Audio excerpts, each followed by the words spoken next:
We look at our starting math problem. We need to find how changes when changes.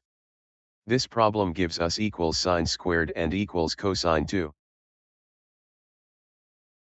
We use the formula for dy divided by dx. We do this to find the rate of change between and.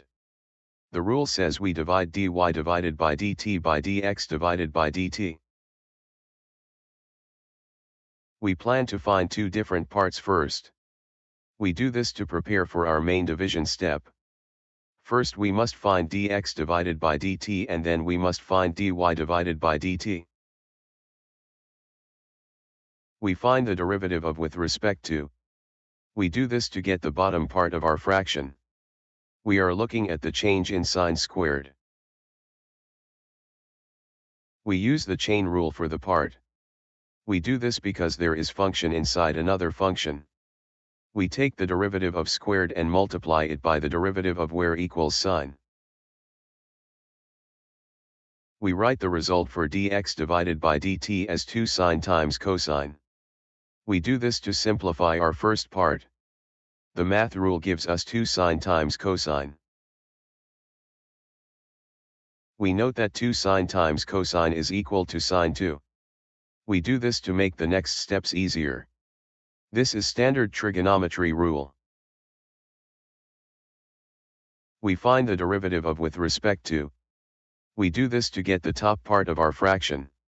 We are looking at the change in cosine 2.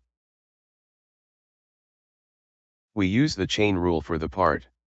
We do this because there is function inside another function.